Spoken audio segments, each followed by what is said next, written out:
Ole Miss wide receiver Tre Harris is one of my favorite day 2 prospects in the 2025 draft. So let's put on his All-22 and I'll show you why he's a great choice for the Jets at 42. Let's go. What is going on, everybody? It's Luke here from Play Like a Jet, and we're back in the film room with another All-22 breakdown, and today we're evaluating Tre Harris.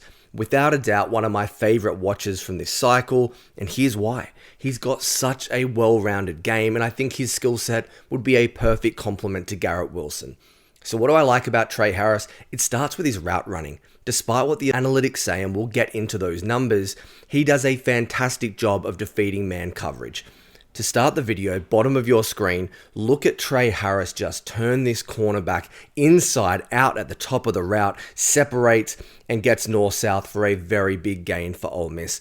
But it all starts at the top of the route. Look how he sells an in-breaker. We're going to turn our head, turn our shoulders, get the corner to bite, and then sink our hips. This is fantastic movement at the top of the route for a big 6'4" wide receiver. Tre Harris has got some shake and bake about his game. Something I didn't like about Jaden Higgins was I thought he lacked some of this wiggle and short area quickness.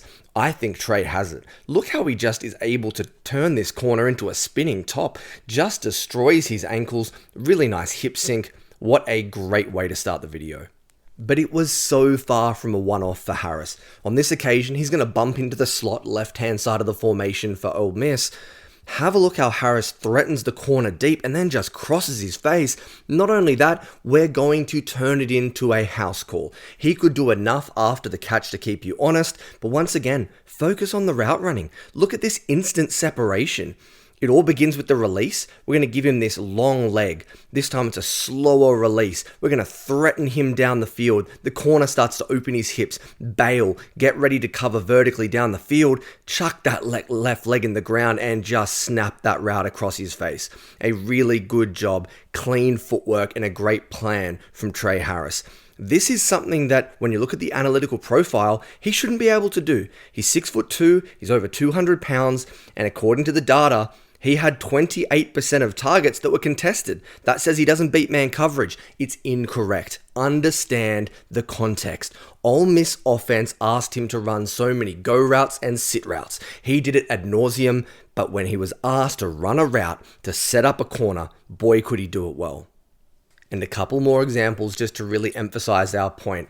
Look at Tre Harris once again winning to the inside on this slant, and I like what he does at the catch point. Look how he pushes this route vertically down the field with the throw from Jackson Dart, which allows him an opportunity to take this again for yards after the catch. He's just a really intelligent receiver who does the little things right, but I want to keep nailing home the point that he can beat man coverage. This time, this little stutter step, look how he shimmies to the outside, again opens up the hips of the cornerback and crosses his face. Something we saw a ton from Tre Harris.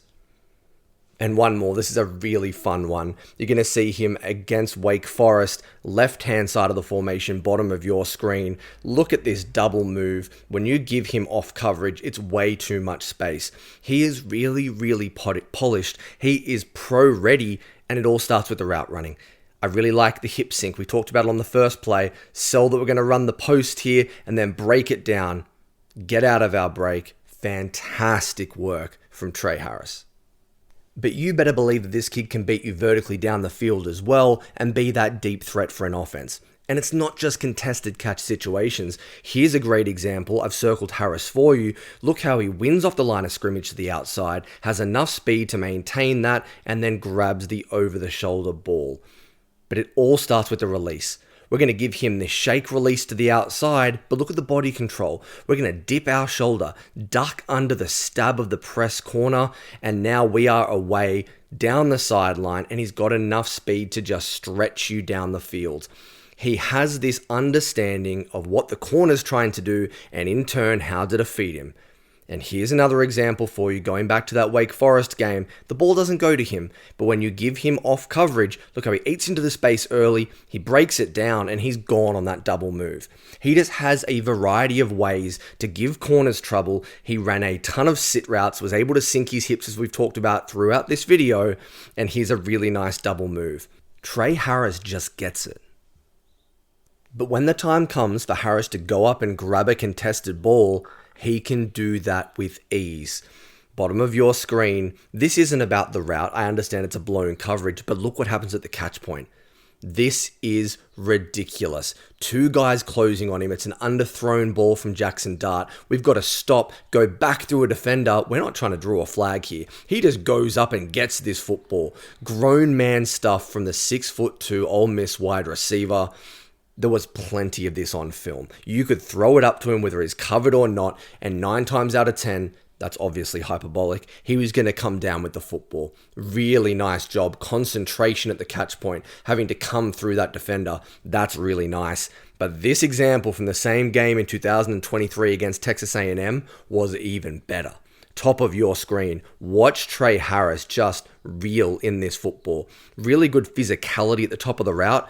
Okay, I wish I could show you the TV film. I don't have rights to it. I can't. This is a ridiculous one-arm stab. Like, he just throws out the right mitt and corrals this football right there. Look at him extend like a go-go gadget arm and then latches onto that football. This is freakish. He has ridiculous ability to bring in these contested balls.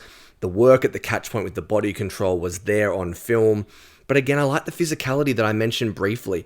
The corner does a nice job getting his press off here. He gets Harris to the sideline. There's not a lot of room to work. But look how he pushes through that contact. He's able to come out of the top and then get himself in a position to make this catch. That's just some unbelievable film right there. And to finish the video, let's have a look at Harris in the red zone, because he's a weapon there with his size and wingspan, and we just got a taste of those contested catches. He's in the slot here against LSU. I like, first of all, how he sets up the zone defender, but again, at the catch point, look how he's able to come back through the trailing defender and haul in this football. That's what you want to see in contested situations. Really like this little skip here, threatens the inside shoulder, freezes the DB, but then just continues on, finds the space in the end zone, and it's a touchdown. You can see it from the end zone angle. Harris's ability to have great concentration, contort his body, and be so strong. Look how he's just extending these arms to his left-hand side. That is beautiful. This, again, was not a one-off. You saw plenty of this from Tre Harris, but what a terrific example of it. And last clip, you can throw in that fade like you see a ton in the NFL as well. Top of your screen, doesn't win with a lot of separation, but gets over the top of the corner, and once again is able to do the business. I just think he has such a well-rounded game, and you know he's going to be a threat when you get inside the opposition 20. So that's why I'm a huge fan of Tre Harris and have him as wide receiver 3 or 4 in this class. I'm not including Travis Hunter in that. He's an absolute unicorn. But as far as pure wide receivers, I think he can do a little bit of everything for your offense. We talked about the route running and ability to win on in-breakers. He can beat you vertically down the field with some nuance and also just win the contested football. So that's why I think he's a really good option for the New York Jets in the second round.